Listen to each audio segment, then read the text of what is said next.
시청자 여러분 안녕하십니까? 생생토론 조영우입니다.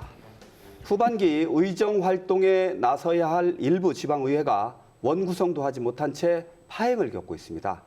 일부 의원들의 성비위 논란으로 곤욕을 치르는 곳도 있어 사실상 식물의회로 전락했다는 비판까지 제기되는데요. 오늘 생생토론에서는 지역 발전을 위한 지방의회의 역할과 신뢰회복 방안들을 이야기해 보겠습니다. 나와주신 분 소개해드립니다. 배재대 행정학과 최호택 교수 자리하셨습니다. 안녕하세요. 네, 다음은 단국대 정책경영대학원 이희성 교수 나오셨고요. 안녕하세요. 네, 마지막으로 대전 참여연대 김정동 정책위원장과 함께하겠습니다. 안녕하세요. 먼저 준비된 영상 보신 뒤 본격적인 토론 이어가겠습니다.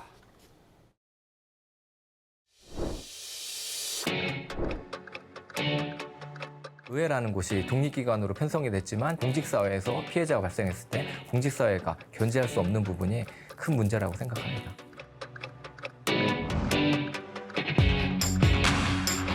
작년 성희롱 사건 때 징계 조치가 됐었더라면 좀 경각심을 갖고 이렇게 큰 사건으로 번지지는 않았을 것이다.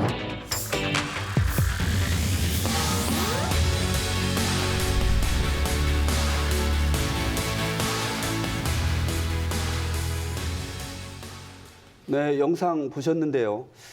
제가 생각하기로 지방의회가 부활한 지가 지금 30여 년이 넘었습니다. 1991년으로 제가 기억을 하는데 여전히 구태 정치를 벗어나지 못하고 있는 곳이 많습니다.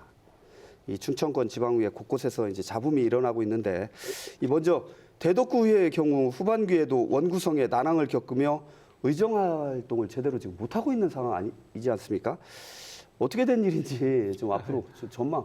먼저 최호택 교수님 먼저 말씀 좀 해주시죠. 예, 대덕구 의회가 지금 이제 원구성을 보면 조금 우리가 이제 좀 의아해할 수밖에 없는 거예요. 뭐냐면은 국민의힘 출신이 4분, 그리고 민주당 출신이 2분, 또 무소속이 2분입니다. 그러니까 우리가 그 구성 자체를 놓고 보면은 당연히 이제 다수당인 국민의힘 의총에서 선출된 사람이 의장이 되는 것이 너무나 당연할 것 같은데, 또 이상하게 국민의힘 소속에 있는 한 분이 이제 또 다른 쪽에 같이 이제 연대를 하는 과정 속에 있기 때문에 이것이 이제 4대4 지금 이제 팽팽하게 맞서는 과정이 지금 2달째 이어지고 있는 거예요. 그래서 한 번 했는데 4대4로 또 부결이 됐고, 또 2번 했는데 또 4대4로 부결이 됐고, 그래서 아마 이제 오는 그 9월 24일인가요? 또 제2차 임시회의에서 아마 이것이 이제 다시 속개가 될 것 같은데, 저는 이제 우리 지방의회가 상당히 오랜 시간 동안 많이 발전을 했다라고 저는 생각을 하는데요. 이제 그럼에도 불구하고 이 원구성과 관련해서는 아직도 그냥 기초적인 수준을 벗어나지 못하고 있다. 특히 이제 중앙 정치를 아마 그대로 좀 닮아가는 데에서 그런 것이 오는 것이 아닌가 하는 생각을 또 해보고, 또 하나는 지금 소위 말하는 이제 의장이라고 하는 직이 평의원하고 어찌 보면은 권한이나 이런 것들이 막강하다 보니까 거기에 대한 그 순간적인 욕심들이 발동을 해서 이런 일들이 많이 발생할 것 같은데, 저는 이거는 반드시 이제 해결은 해야 되지만 그럼에도 불구하고 인위적으로 어떻게 조작하는 것보다는 의회 스스로 자정 노력을 가지고 해결하는 것이 맞다. 그런 생각을 가지고 있습니다. 이 지방자치, 지방의회 하면 풀뿌리 민주주의, 풀뿌리 정치라고 하지 않습니까? 이렇게 의회가 이제 파행을 겪으면 이 피해는 고스란히 주민들한테 돌아갈 텐데, 이 교수님 좀 어떻게 보십니까? 지방의회라는 것이 여러 역할이 있습니다만 그중에 가장 중요한 게 주민의 대표 기관 그렇죠. 아니겠습니까? 예. 그러한 측면에서 정말 주민들의 마음과 뜻을 담아내는 의정 활동을 하는가, 이런 데에서는 의문을 가질 수밖에 없고, 무엇보다 이제 2년 주기로 원구성 시기만 오면 이러는 것 같습니다.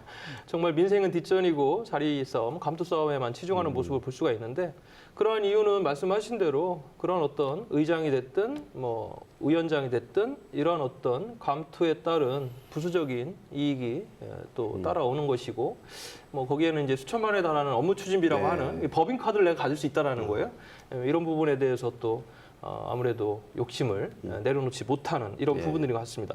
아무튼 대덕구회 같은 경우는 이러한 이전 투구를 계속 벌이면서 실질적으로 거의 뭐 식물 의회 아니겠습니까? 네. 뭐 지난 7월에 너무너무 더울 때 일단 뭐 아파트라든가 이런 공공 쪽에 근무하시는 분들 좀 에어컨이라도 좀 놔주자 네. 이런 조례도 입법이 됐습니다만 전혀 지금 진행이 안 되는 그런 상황이기 때문에 지역의 시민사회단체 중심으로 그러려면 세비 네. 반납해라 예. 뭐 이런 요구가 있는데 지금 지탄받아 마땅하다 예. 저는 뭐 그렇게 생각합니다. 예. 예. 지금 이 교수님께서 시민사회 말씀을 하셨는데 네. 그 위원장님 그 시민사회에서도 시선 굽지 않잖아요. 이제 이런 사태 날 때마다 의정부 반납 요구도 하시고 여러 가지 이제 비판을 이제 하시는데 좀 이번 사태 어떻게 좀 보십니까? 시민사회 쪽에서는. 뭐 앞에서 두 분 교수님 말씀하신 것처럼 당연히 이거는 뭐 이견이 없이 비판을 할 수밖에 예. 없죠. 거기다 올해 또 의정비도 올랐잖아요. 네. 어렵다고 해서 의정비도 오른 상황에서 일을 안 하고 있는 상황인데 이거 국회랑 잘 비교를 해보시면 국회의 그 원구성을 할 때 누가 의장에 가겠다고 싸운 적은 없거든요. 위원회를 누가 더 많이 가느냐 이런 부분으로 이거는 당대 당으로부터 싸우는 거거든요. 예. 왜냐하면 우리 당에서 어떤 정책을 더 하겠다, 어떤 법안을 발의하겠다 이런 구조로 가는 건데 지금 지방의회를 보면 당의 역할이 전혀 안 보여요. 그럼 그렇다고 해서 당이 상관없냐? 지방의회 의원들은 정당 공천제에 따라 그렇죠. 다 공천받은 사람들이에요. 네. 근데 정당에서 그걸 조율할 생각을 전혀 안 하고 있다 보니까 앞에 우리 이 교수님께서 말씀하셨지만 아니 내가 의장이 돼서 의회를 어떻게 끌어가겠다, 집행부 견제감시를 어떻게 하겠다 이런 내용 하나도 없어요. 보이는 건 의정과 관련된 차량, 뭐 법인카드 위원장도 마찬가지고요. 그런 걸 할 때 제어를 할 수 있는 게 정당의 역할인 거잖아요. 근데 각 정당들도 손을 놓고 있고 각 의원들끼리 이전 투구만 하다 보니 이게 지금 돌파구가 전혀 안 보인다고 생각을 합니다. 예. 좀 입에 담기도 좀 창피스러운 일인데 일부 시의원들의 경우 성추행 추문도 이제 논란입니다. 그 대전시의회 윤리특위에서 뭐 해당 의원에 대해서 그 논란이 된 의원에 대해서 이제 제명을 의결하기도 했는데 그 이 교수님 네. 어떻게 보세요? 이런 일이 이제 계속 반복되면 징계를 제대로 하고 다시 이런 일이 반복되지 않도록 어떤 대책을 세워야 되는데 이게 자꾸 좀 악순환이 되는 그런 듯한 느낌이 들어요. 네. 대전시의회 같은 경우는 해당 의원이 이전에도 뭐 술자리에서 좀 그런 문제가 생겨서 네. 뭐 당원 정지 뭐 1개월 정도 내려졌다. 근데 이게 또 반복된 거 아니겠습니까? 네.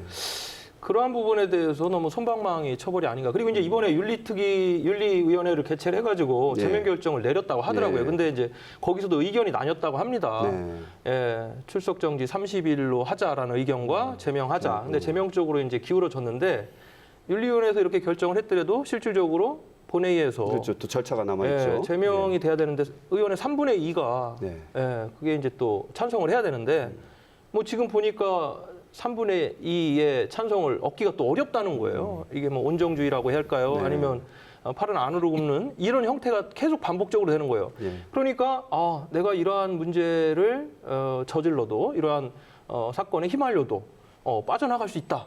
또는 일부분 조금 시간이 지나면 다 잊혀지더라. 그리고 가장 중요한 거 정당에서 또 공천을 주더라.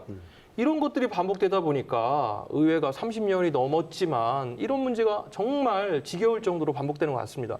이번에 대전시 의회 이거 본회의 올라오면요. 잘 결정하셔야 됩니다. 네. 여기서 또 제명 부결되면요. 이 시민들 굉장히 분노할 것 같아요. 네. 네. 알겠습니다. 지금도 말씀해 주셨지만 최 교수님 처벌 수위가 낮기 때문에 반복된다 이런 말씀을 이제 해주셨어요. 교수님 생각은 어떠십니까? 그렇죠. 지금 뭐 보면은 이제 의회에 뭐 조례로서 될 수도 있고요. 아니면 이제 규정으로서 이것을 만들 수도 있는데 대전시의회 같은 경우에는 이 성범죄 연루 의원에 대해서 처벌할 수 있는 조항이 이렇게 많지가 않습니다.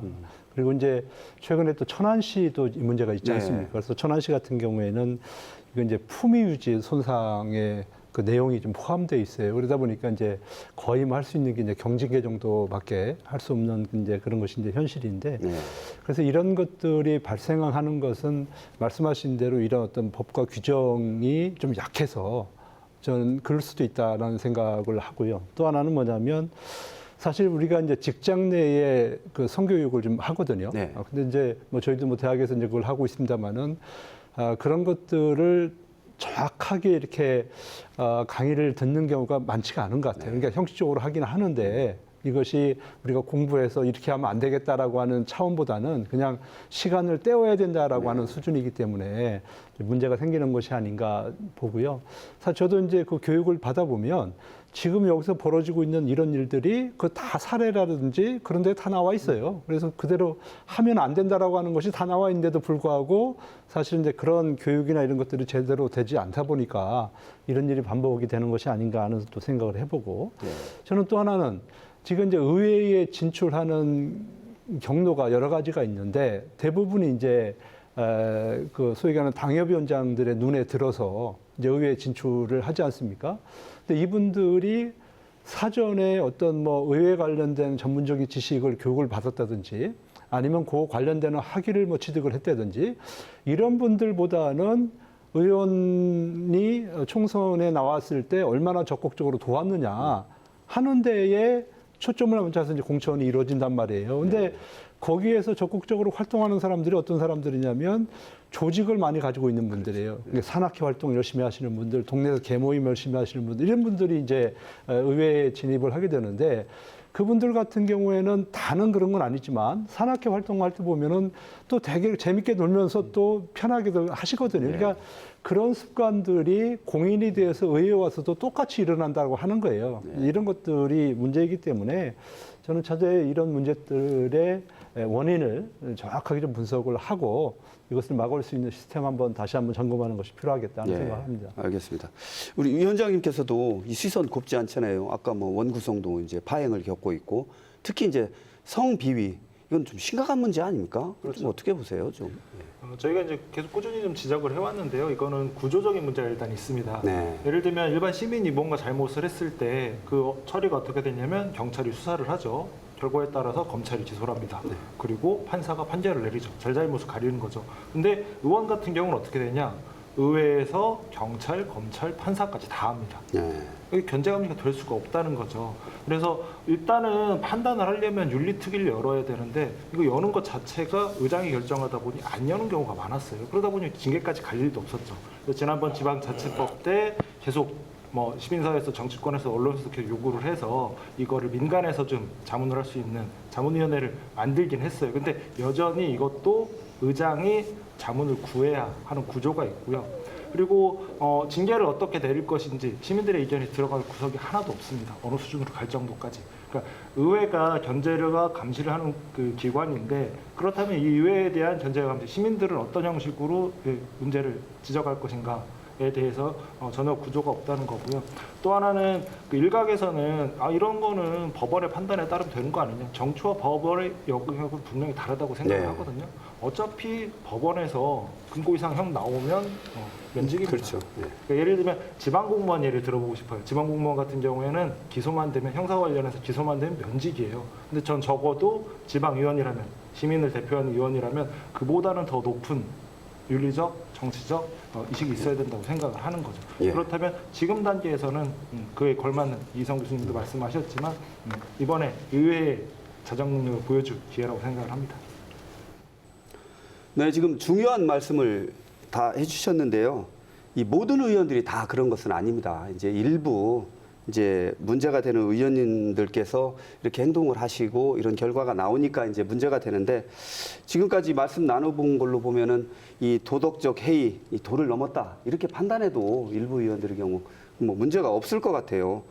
뭐 원구성, 그다음에 성비위, 뭐 이제 여러 가지 문제에 덧붙여서 이 지방 의원들의 해외 연수 이제 가지 않습니까? 네. 항상 나오는 얘기가 외유성 아니냐, 뭐 이제 놀러 간다 이런 비판을 많이 하는데 이렇게 되니까 자꾸 이제 의회의 어떤 신뢰도도 추락하고 문제가 많이 발생하는 것 같습니다. 그 아까 말씀해 주셨지만 자정 노력 많이 필요하지 않습니까? 자정 노력이 좀 필요한데 앞으로 어떤 노력이 좀 필요하다고 보세요, 최 교수님? 저는 이제 뭐 해외 연수 관련해서 말씀을 좀 드리자면 저는 꼭 필요한 제도이다라고 저는 생각을 합니다. 그러니까 제도가 문제가 아니라 그것을 운영하는 주체가 이제 문제가 있는 그렇죠. 것이죠. 그래서 이걸 어떻게든지 저희가 잘 제도적으로 좀 손을 봐서 이어져 나가야 될 것 같은데 저는 이제 제가 예전에 이제 의원님들 모시고 해외 출장을 또 많이 다닌 적이 있습니다. 네. 그럴 때 저는 이제 항상 했던 것이 6개월 전에는 최소한 이것이 이제 준비가 시작이 돼야 된다. 그리고 중요한 것은 또 하나가 뭐냐면 분명한 목적의식이 있어야 된다. 그러니까 그렇죠. 내가 어느 나라를 가든 누구를 만나든 간에 뭘 얻어갖고 오겠다라고 하는 목적의식이 분명해야 되는데요. 지금 의회에서 해외 연수나 연찬을 하는 걸 보면 이제 그런 목적의식이 없다는 거예요. 그러니까 때가 됐으니까 당연히 한번 가야지. 돈이 확보가 됐으니까 예산을 한번 써야지.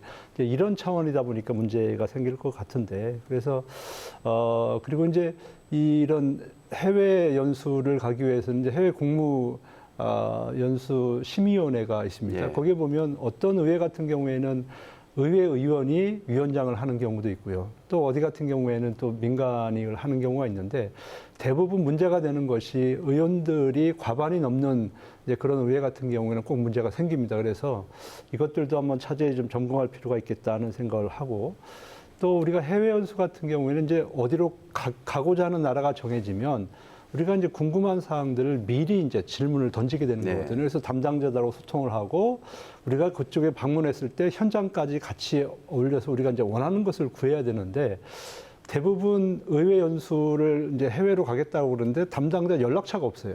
어디는 방문하겠다고 그러는데 누구를 만나는 지가 없어요. 이거는 정말로 거짓말이거든요. 네. 더 중요한 것은 해외에서 제일 중요한 게 뭐냐면 통역 문제예요. 네, 그러나 그렇죠. 통역관을 데려가지 않고 그냥 가는 거예요. 관광 가이드가 가서 몇 마디 통역하는 건데 네. 이건 상식적으로 맞지 않는 그렇죠. 거거든요. 그래서 이런 것들이 좀 완비가 된 상태에서 해외 연수를 갈 수 있도록 우리가 좀 제도적으로 좀 탄탄하게 좀 손을 좀 봐야 되겠다. 네. 네. 지금 최 교수님께서 이제 그 외유성 해외 연수 이 부분에 대해서 좀 집중적으로 말씀을 해주셨는데 이렇게 이제 자꾸 문제가 나오니까 지방의회의 어떤 신뢰도 추락 거기까지 나오면은 이제 무용론 얘기까지 나오지 않을 수가 없습니다. 그 자정 의지 참 중요한데 교수님 지방의회의 어떤 뭐 현실을 한번 여러 가지 아울러서 진단해 볼 수 있을까요? 예. 의원들이 시민의 선택을 받아서 의원이 됐다고는 하셔요. 네. 그러나 들여다보면 지역 국회의원 또는 위원장이라고 하는 네. 지역위원장, 당협위원장. 당협위원장. 예. 이게 이제 더 큰 영향력이 있다라고 네. 다 알고 계신 거죠. 그러니까 뭐 주민이나 시민들 눈치 안 봐도 되는 거예요. 실상이 그렇고 쉽게 말하면 국회의원이 주민 대표인 지방의원을 마치 자기의 아랫사람 네. 부리듯 하지 않습니까? 모든 행사에 다 동원하고 그러다 보니까 주민 대표인 지방의원들도 공공연하게 국회의원의 눈치를 볼 수밖에 없고 네. 오히려 시민과 주민들의 대표 기관으로서의 권한을 갖고 있으면 주민들을 위해서 일을 해야 되는데 네. 오히려 국회의원을 위해서 일을 하는 거예요. 이러한 구조가 결국은 나는 국회의원한테만 잘 보이면 지역위원장한테만 잘 보이면 내 안위에는 아무 문제가 없어. 이런 어떤 잘못된 인식이 좀 뿌리 깊게 있는 게 아닌가 네. 이런 생각이 들고요. 그리고 지금 그러한 어떤 해외 연수 이거 다 세금 아니겠어요? 네.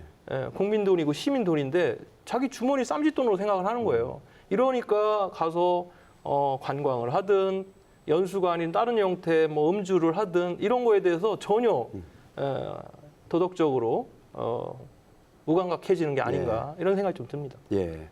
거듭 말씀드리지만 열심히 하시는 의원들도 많이 계십니다. 예. 이제 많이 계시는데 그리고 이제 일부 이런 예. 것들이 이제 발생하게 된 원인이 사실 보면은 이제 감정의 문제거든요. 네. 그러니까 감정이 의원들 간에 이제 있어요. 그게 언제 생기는가 하면은 의장단 구성할 때 이미 거기 패가 나눠집니다. 네. 그러면 그게 임기 다 할 때까지 계속 가는 거예요. 그래서 이제 뭐 해외 연수가 됐던 어디 뭐 의회 연찬이 됐던 가면 또 술 한 잔씩 하시잖아요. 네. 중간에 이제 또 만찬하면서 술 한 잔 하시는데 그때 이제 논쟁이 붙고 또 좀 더 격하면 이제 사고가 터지는 거거든요. 그런 그래서 경우가 많죠. 원구성이 이제 제일 아까 대덕구 얘기할 때도 제일 중요한 건데 그래서 사실 이제 의원들 간의 어떤 고민을 좀 하고 또 서로 타협하고 논의하는 과정 속에서 좀 이렇게 의장이 선출되면 좋을 텐데 꼭 패거리로 누구를 내가 뭐 의장이 되면은 부의장 누구 주고 상임위원장 누구 주고 이렇게 하다 보니까 이제 이런 문제들이 발생을 하기 때문에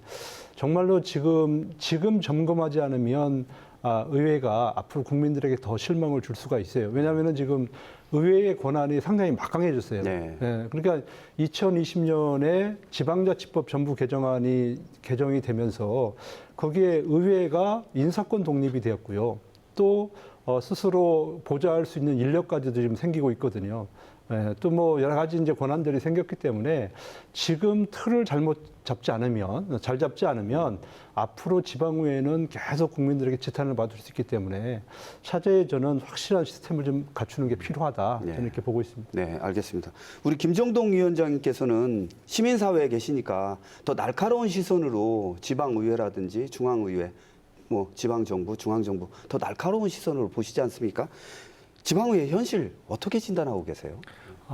그런 질문 받을 때마다 이거를 거꾸로 얘기하는 거 아닌가라는 생각이 드는 게 네. 저희가 이제 그 시민사회 대전 시민사회에서 15년 전부터 이제 의회 모니터링을 진행하고 하시고 감시를 좀 계시죠. 진행을 했거든요. 네. 근데 그때 한 이유가 못해서라기보단 의회가 너무 중요한데 이게 잘할 수 있도록 어떻게 보면 시민사회에서 견인을 해야 된다. 네. 같이 좀 발전할 수 있도록 그런 취지로 시작도 했던 거고 그런 취지에서 봤을 때 15년간 아까 최 교수님도 말씀하셨지만 많이 발전한 건 사실이에요. 네, 그렇죠. 근데 중요한 건 뭐냐면 과연 그게 시민의 눈높이가 높아지는 수준을 따라가고 있느냐 이걸 못 따라가는 거거든요. 근데 이걸 못 따라가는 이유가 아까 이제 앞에서도 몇 번 말씀하셨듯이 훌륭한 의원님들 계세요. 근데 개개인으로 훌륭한 건 중요하지 않습니다. 예. 이게 의회 구성원으로서 얼마나 훌륭하냐가 중요하다고 보거든요. 그러면 어떤 의회 구성원이 될지는 의회에서 구조적으로 만든다는 거죠. 앞에서 이제 연수 관련해서도 말씀하셨는데 이걸 훌륭한 의원들이 모여서 한다고 훌륭한 결과가 나오는 게 아니라 훌륭한 제도. 예를 들면 말씀하신 것처럼 어디를 가서 뭘 할지를 정하는 게 아니라 무엇을 배울지부터 정하고 나라를 정해야 되는데 지금 완전 거꾸로 해요. 그건 제도적인 문제라고 좀 보여지거든요. 그리고 그것을 조언을 구할 수 있는 기구가 없어요. 각각 기초의회에서 어느 나라 가서 무엇을 할지 이거 개별적으로 하기 정말 어렵습니다. 뭐 통역 코디네이터 못 구하거든요. 그런 건 의회협의회에서도 충분히 만들 수 있거든요. 이런 걸 요구하고 의회 차원에서 이런 구조를 만들어야 의회의 수준이 계속 높아지는데 최 교수님 말씀하신 것처럼 지원은 늘어나고 권한은 늘어나는데 그에 걸맞는 의원들의 역량을 높일 제도적인 그리고 구조적인 건 준비하지 않고 있는 게 문제라고 생각을 하고 있는 예, 겁니다. 알겠습니다. 그 최 교수님 아까 네. 이제 자정 노력 말씀을 해주셨잖아요. 네. 근데 이제 자정 노력을 하는데도 불구하고 이게 잘 안 된다. 그럼 대책이 있어야 됩니다. 그 대책 가운데 하나가 이제 주민 소환제 이 좀 관심이 쏠리는 부분이에요. 그렇죠. 이 주민 소환제 좀 설명 좀 한번 해주실 수 있을까요, 먼저? 예. 우리가 보통 이제 뭐 냉장고를 샀다, 선풍기를 샀다. 근데 중간에 고장이 나면 어떻게 합니까? 리콜 하지 않습니까? 네. 똑같은 얘기예요. 뭐냐면 우리가 의원님들 열심히 하겠다라고 해서 주민들 봉사하겠다라고 해서 뽑아놨는데 개인의 욕심만 차리고 또 비위를 저지르고 이런 사람을 가만히 둘 수는 없지 않습니까? 그래서 그런 분들을 이제 니콜하는 것이 예. 전문적인 용어로 이제 주민 소환제다 이렇게 얘기를 하는데요. 예. 그렇다라고 해서 우리가 주민 소환을 그냥 잘못했으니까 개개인이 가서 너 그만둬 이렇게 끄집어 내릴 수 있는 건 함부로 할 아니고요. 수는 없죠. 함부로 할 수 있는 건 아니에요. 이것도 이제 여러 가지 이제 조건이 있는데 뭐냐면 뭐 시도지사 같은 경우에는 주민 소환 투표권자 총수의 100분의 10. 그러니까 예를 들어서 뭐 저 대전시 같은 경우 100만 명의 유권자다.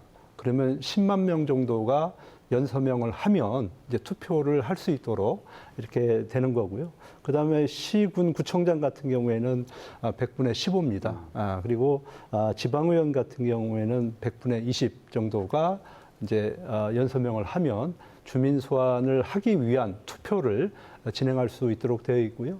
또 투표를 해서 만약에 이제 투표율이 3분의 1이 넘지 않으면 현행법상으로 그걸 개표를 할 수가 없습니다. 네. 그냥 묻혀버리는 거거든요. 그렇기 때문에 저는 많은 사람들이 이제 그런 얘기를 하죠. 야, 이거 너무 조건이 좀 까다로운 거 아니야? 그래서 이 조건을 좀 낮추자고 하는 의견들을 우리 시민사회에서도 하고 학계에서 좀 하고 있는데 지금 제가 봤을 때는 100분의 10이 아니라 100분의 한 5 정도로 낮춘다라고 해도 이거 쉽게 할 수 있는 사람들이 많지가 않습니다. 정 꼭 필요한 경우가 아니면 할 수 없기 때문에 조금 기준을 낮출 필요가 있겠고 또 하나는 요건이 되어서 투표가 진행이 되는데 투표 과정 속에서 홍보할 수 있는 게 많지가 않아요. 그러니까 투표율이 낮을 수밖에 없는 거예요. 특히 이제 자치단체 같은 경우에는 본인이 대상자가 될 수 있기 때문에 뭐 어떻게 뭐 홍보를 하겠습니까, 그거요? 네, 그러다 보니까 투표율이 낮을 수밖에 없는데 그래서 투표를 이런 경우 같은 경우에는 우리가 직접 현장 투표를 하는 것보다는 차라리 전자투표 방법도 좀 도입을 하는 것도 저는 필요하다 그런 생각을 좀 하고 그리고 나서 이제 예를 들어서 개표 같은 경우에도 지금은 3분의 1이 투표를 해야지 개표를 하는데 한 4분의 1 정도를 좀 기준을 낮춘다라고 한다면 정말 문제 있다고 생각하는 그런 공직자들을 우리가 탄핵할 수 있는 소환할 수 있는 그런 길이 있지 않을까 생각이 됩니다. 네, 알겠습니다. 지금 교수님께서 어떤 설명하고 실효성 자세하게 말씀을 해주셨는데 이 교수님께서는 좀 이 주민소환제의 어떤 실효성을 높일 수 있는 방안, 나름대로 연구하신 방안이 좀 있으실까요? 처음에 주민소환제 도입될 때 선거에서 진 측 있잖아요. 그쪽에 어떤 정치 세력이 이걸 악용을 할 개연성이 높다. 이런 부작용을 우려했죠. 네. 그래서 지금과 같은 그런 조금 복잡하지만 좀 더 소환제에 들어가는 과정이 문턱이 높았던 거예요. 네. 근데 지금 쭉 진행해 보니까 사실 그런 부작용은 발생하고 있지 않아요. 그러면 지금쯤에서는 주민 소환제 실효성을 높이기 위한 좀 법을 바꾸면 되거든요. 네. 근데 안 바꾸고 있는 게 문제고. 그리고 20% 지방의원 같은 경우 20%의 이 서면 동의를 얻어야 돼요. 네. 그럼 서면 동의가 어렵잖아요. 일일이 찾아다녀야 그렇죠. 되니까. 네. 그럼 전자 동의만이라도 좀 바꾸자. 그것도 안 되는 거예요. 네. 그리고 말씀하신 대로 주민투표에 들어가면 또 선거 비용이 또 발생하고. 아무튼 이거에 대해서 법을 바꾸려면 이 공이 국회로 넘어가 있거든요. 근데 국회로 넘어가는 국회의원 당사자들도 국민 소환제를 안 해요. 스스로에게도 칼을 들이댈 수 없는 거예요. 그런데 지방의회 의원들 문제 있으면 주민 소환제 문턱을 낮추겠다? 어불성설이죠. 네. 그러니까 이게 결국은 우리 전체 지금 정치의 현 문제고 국회의원이든 지방의원든 본인들의 밥그릇 먼저 챙기는 이런 인식이 잘못됐기 네. 때문에 누가 봐도 이 부분에 대해서 개정이 필요하고 변화가 필요하다고 하지만 실제 그거에 펜대를 쥐고 있는 칼자루를 쥐고 있는 국회의원들이 움직이지 않으니까 여기까지 온 겁니다. 예. 네. 그 아까 최 교수님께서 말씀해 주셨는데 그 주민 소환제 어떤 요건이랄까요? 절차랄까요? 시민사회에서 많이 문제 제기하신다고 하는데 어떤 문제 제기를 하시나요? 그러니까 저희도 이제 문제가 있는 의원들에 대해서 소환을 해야 된다라고 이제 그 언론에도 얘기하고 시민들에도 얘기하는데 실제 해보려고 준비에 들어가면 그거 불가능해요 현실적으로. 네. 아까 이제 의원 같은 경우 20%를 말씀하셨는데 그 20%가 전체 그냥 20%가 아니라 동별로 다 20%를 또 맞춰야 돼요. 재밌는 걸 보면 2023년에 지방의원 재보궐선거 투표율이 26%입니다. 투표율이 26%인데 이거를 20%를 맞추기도 어렵고 말씀하신 것처럼 3분의 1 이상 투표를 안 하면 소환도 안 돼. 아예 그 투표 결과를 못 봐요. 개표를 그렇죠. 못- 개표를 예. 못 하는 거잖아요. 그러니까 현실적으로 어려운 상황이다라고 좀 보여지고요. 그래서 좀 개선 중간 단계를 좀 만드는 건 어떨까? 소환 아니면 안 되는 것이 아니라 그 중간 단계. 앞에 저희가 이제 윤리특위 얘기를 했었는데 그걸 의장이 소환을 계속 열 수밖에 없는 구조가 있으니 이것도 중간 단계. 그러니까 예를 들면 행정 같은 경우에는 시민 감사 청구 제도가 있거든요. 네. 500명 이상 시민들이 연서명을 해서 이 사안 중 문제가 있어 보니 감사를 해봐라라고 제안을 할 수 있습니다. 그럼 그거에 따라 결정을 하겠죠. 그래서 의원들도 그런 걸 한번 도입해 볼 수 있다는 거죠. 기준 앞서서 말씀드린 것처럼 이 의원이 단순히 정략의 문제가 아니라 윤리적으로 여러 가지 문제가 있어 보이니 징계를 할 수 있도록 시작을 좀 해봐라라고 하면 그때 그 기준을 맞추면 이제 징계 시작할 수 있는 윤리특위를 열 수 있는 그런 걸 할 수도 있다는 거죠. 예. 그리고 이런 경우에는 앞에 다른 경우처럼 의원들끼리 한 게 아니라 별도의 시민배심원단을 구성을 해서 여기서 쳐다보고 결정도 내리고 물론 그 결과에 대해서는 본회의에서 당연히 결정을 하는 형태로 이런 중간 단계를 만들 수도 있다는 거죠. 이런 형태로 우리 의원들이 의회가 우리의 그 신뢰성을 높이기 위해서 윤리성을 높이기 위해서 이런 걸 제도를 도입해 보겠다라고 하면 아마 시민들이 엄청나게 칭찬하고 그 신뢰도도 높아지지 않을까 생각을 합니다. 예. 지금 저희들이 지금까지 한 얘기가 이제 잘못된 거에 대한 어떤 뭐 징계, 처벌, 대책 이런 부분에 대해서 좀 집중적으로 말씀을 드렸는데 그 지방 의원에 대한 의정 활동 평가도 중요한 것 같습니다. 과연 이분들이 무슨 일을 어떻게 했는지 좀 평가도 이루어지고 좀 그래서 좀 분석도 해서 다시 어떤 선거에서 다시 평가할 수 있는 그런 계기도 좀 마련돼야 될 것 같은데 이 질적인 평가가 좀 어렵다. 뭐 이런 한계도 좀 문제가 제기되는데 어떻습니까, 최 교수님? 지금 유일하게 평가를 안 받는 집단이 지방의회입니다. 네. 이제 그러다 보니까 지금 아까 우리 김정동 위원장 얘기한 대로 시민사회단체에서 이제 뭐 예산 심의 과정이나 아니면 또 뭐 행정사무감사 기관이나 이럴 때 이제 평가를 해서 또 뭐 우수위원들 발표하기도 하는데요.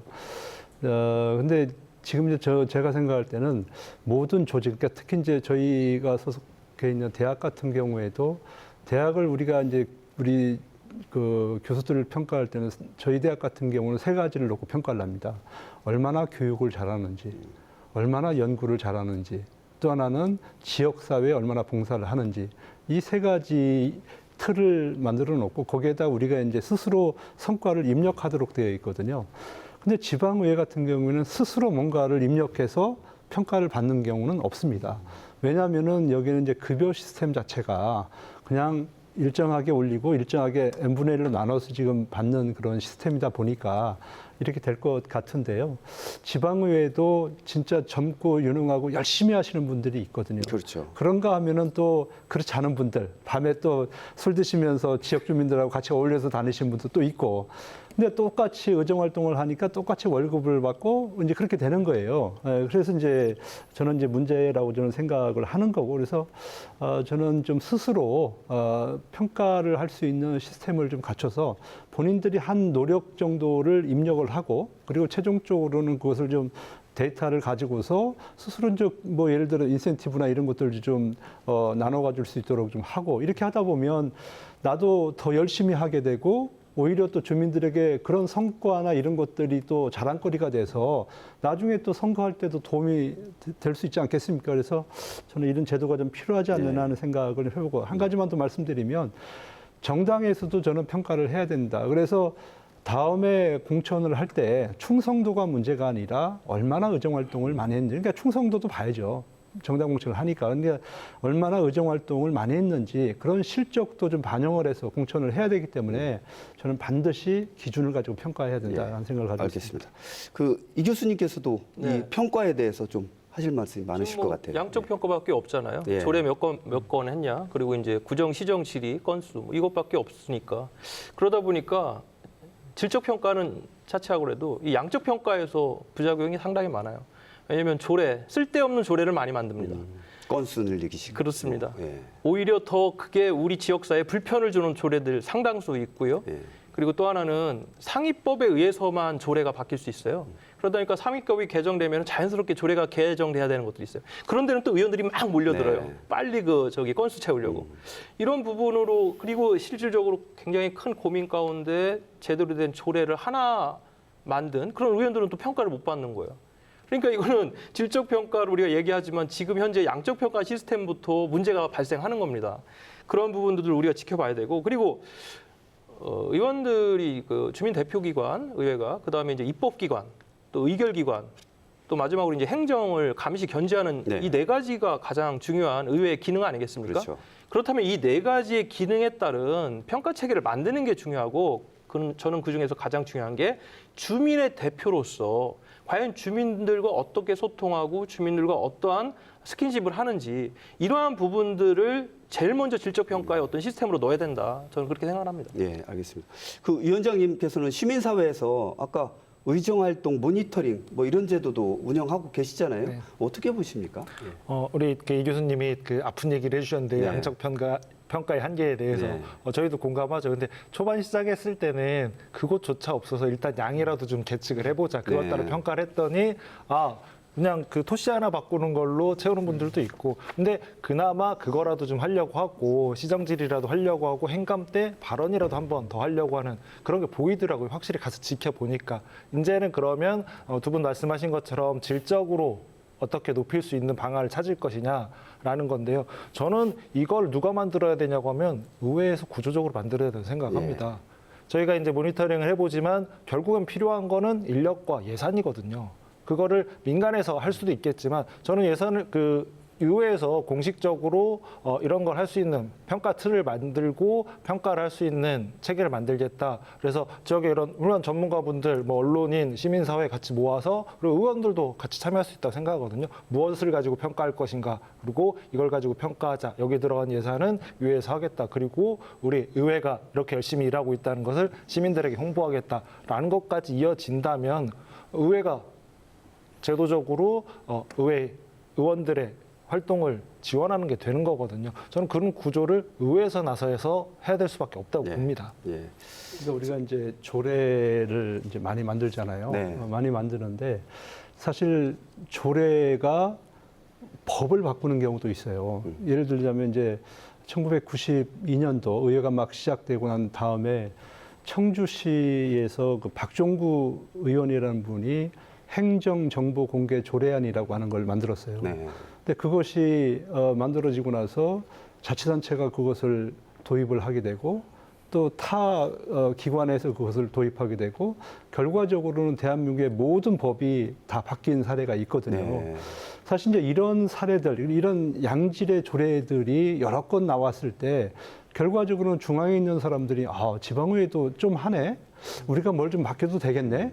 이렇게 생각을 할 텐데 지금 중앙에서는 어떤 생각을 가지고 있냐면 지금 우리가 지방자치를 하면서 사실 이제 위임사무하고 자치사무의 비중이 위임사무가 80%예요. 네. 그리고 자치사무가 20%인데 결국에는 위임사무 80%를 누가 하느냐면 지방자치단체에서 하고 그걸 지방의회에서 심의해서 하는 거거든요.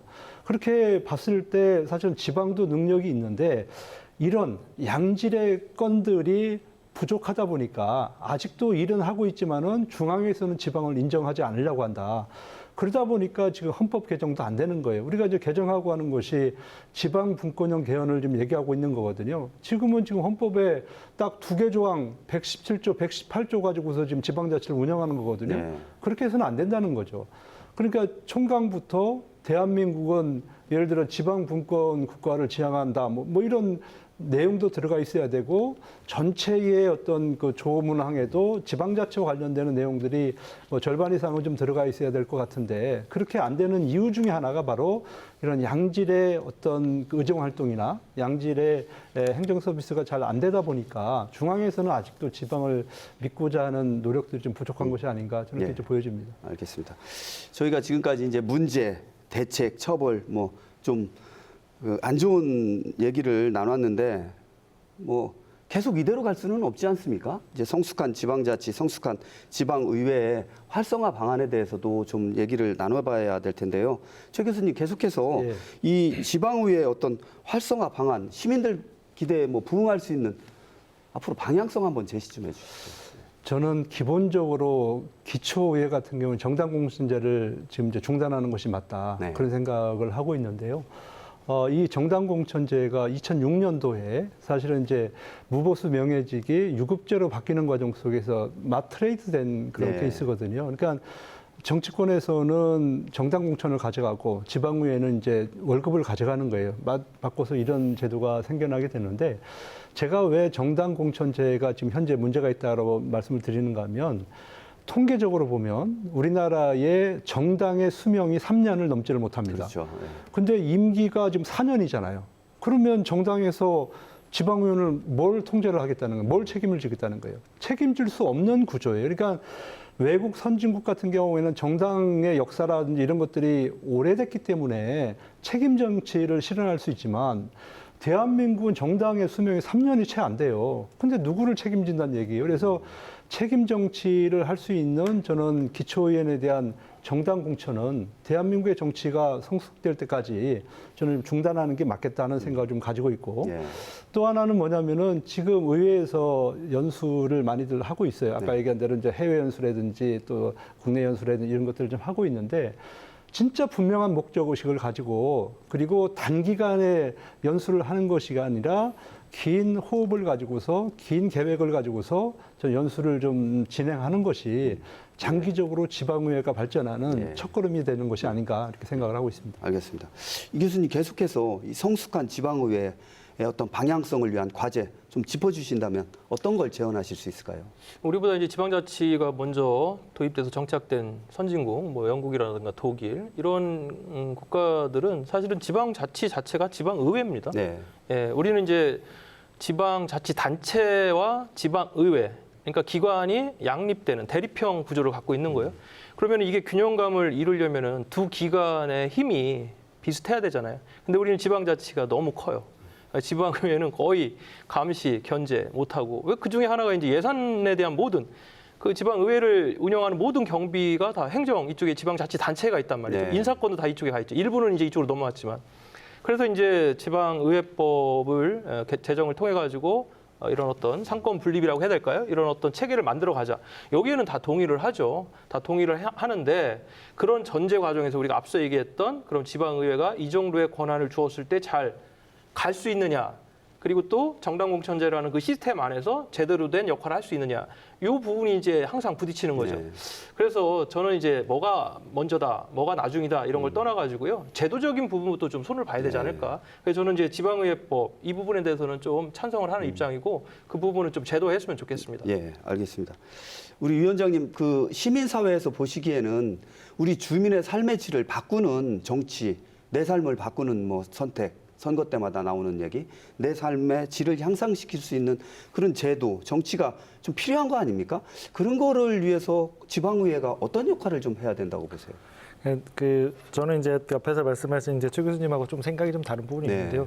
이게 우리가 앞에서 계속 그 의회가 구조적으로 의원들의 역량을 높일 수 있도록 해야 된다라고 하는데 기본적인 전제 조건은 자질이 훌륭한 분이 좀 더 잘할 수 있도록 하지 이 자질이 없는 분을 높이자고 의회의 구조를 만들자는 건 아니거든요. 그렇잖아요. 우리가 대표를 뽑아놨는데 이분이 뭘 할 줄 몰라서 이분이 잘할 수 있도록 계속 키워야 되라고 하면 이건 앞뒤가 안 맞잖아요.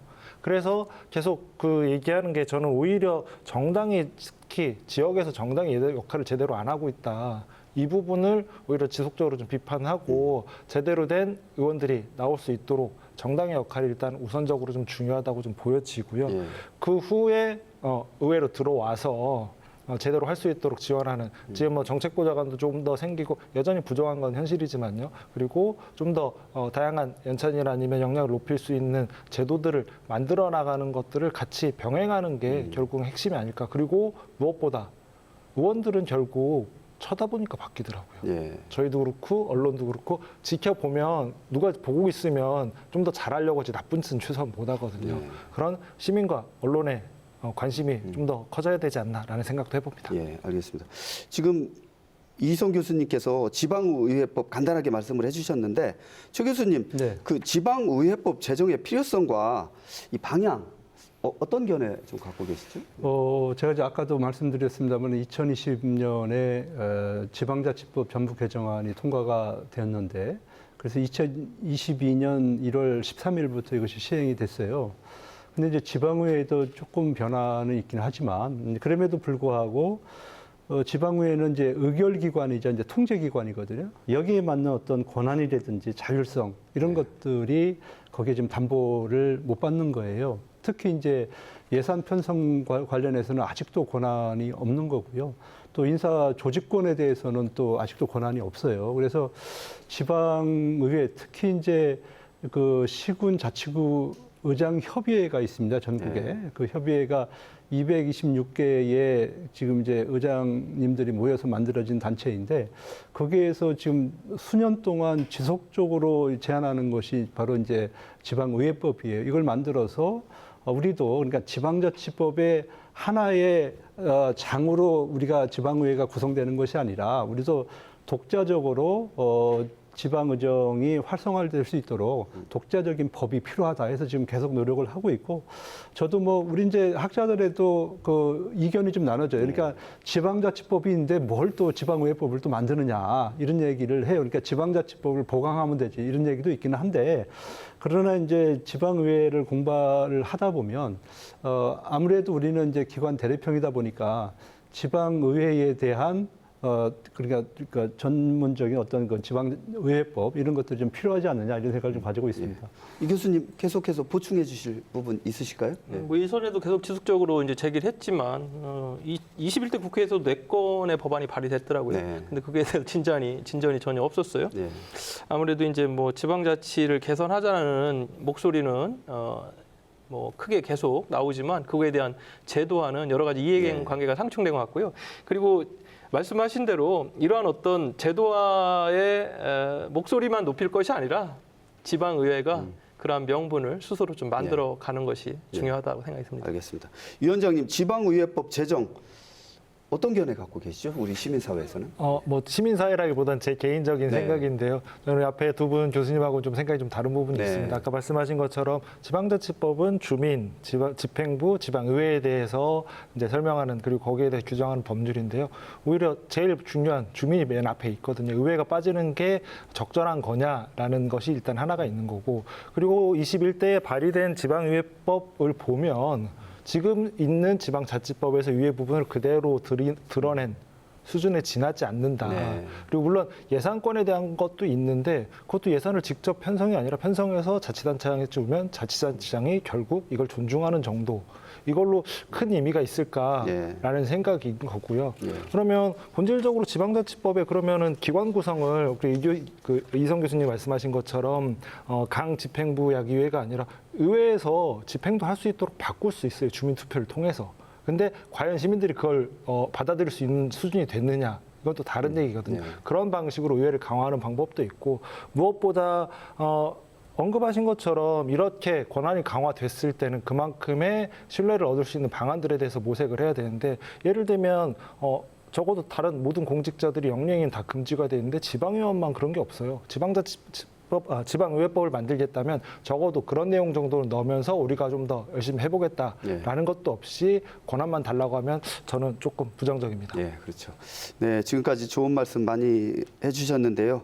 이 마지막으로 진정한 지방 시대를 열기 위해서 지방의회에 바라는 점을 좀 한 번씩 좀 정리해 주시는 시간이 필요할 것 같습니다. 저 시간 관계상 핵심적으로 짧게 먼저 최우택 교수님. 예, 저는 좀 말씀 일관성을 가지고 말씀을 좀 드리겠습니다. 네. 지방의회가 저는 좀 연구를 좀 열심히 해야 된다. 네. 그래서 지금 지방 소멸 시대에 지금 우리가 살고 있거든요. 인구가 자꾸만 줄어들고 있고요. 또 출생아들이 지금 이제 점점 줄어들고 있고, 더 중요한 것은 이제 지역이 피폐해지고 있습니다. 네. 그래서 어떻게 하면 지역을 살릴 것인가에 대한 고민을 좀 많이 좀 하셔야 될 것 같고, 특히 이 저출생 문제는 우리 지역 스스로 이것을 극복하지 않으면 더 이상 제가 볼 때는 중앙정부를 기대해가지고는 이게 답이 없는 것 같아요. 그래서 네. 스스로 이런 것들을 연구해서 지역을 살리는 길에 네. 앞장서야 된다 하는 의견을 좀 가지고 예, 있습니다. 감사합니다. 이희성 교수님도. 네, 지방자치는 이제 거스를 수 없는 그런 부분이고요. 결국은 지방자치가 잘 돼야만이 국가 경쟁력이 강화되지 않습니까? 이제 중앙에서 획일적인 형태의 그런 시스템은 이제 끝났다고 보여지고, 그럼 이제 지방자치라는 부분에서 자치단체 못지않게 의회의 역할, 또 기능, 무엇보다 그들에 대한 어떤 책임의식 크지 않습니까? 네. 이런 부분에 대해서 정말 우리가 이제 시민들도 그렇지만 해당되시는 분들도 좀 깊게 들여다봤으면 좋겠습니다. 예, 알겠습니다. 김정동 위원장께서도 마지막으로 한번 정리 좀 해주시죠. 네, 저희가 이제 모니터링을 진행한 것도 앞에서 말씀드린 것처럼 의회가 그만큼 중요하기 때문에 감시를 시작한 겁니다. 의회가 중요하고 의회가 잘해야 하기 때문에 감시도 하고 관심도 갖는 겁니다. 그에 걸맞게 의원들도 그리고 의회도 좀 맞춰 나가야 될 거라고 보고요. 의원들은 대표자이기도 하지만 시민의 대리자이기도 합니다. 네. 너무 대표만 생각하지 말고 네. 대리인임을 생각하고요. 그걸 잘 만들 수 있는 구조를 의회에서 좀 만들었으면 좋겠습니다. 네, 알겠습니다. 감사합니다. 토론을 마무리할 시간입니다. 지방의회 파행이 장기화된다면 민생은 뒷전으로 밀릴 수밖에 없겠죠. 더 무거운 책임감과 윤리의식을 가지고 지역민에게 신뢰받는 의회로 거듭나길 바라겠습니다. 다음 주 생생토론은 KBS 대전 청주 공동 특별기획으로 방송됩니다. 준비한 세 분 수고하셨고요. 시청해주신 여러분 고맙습니다.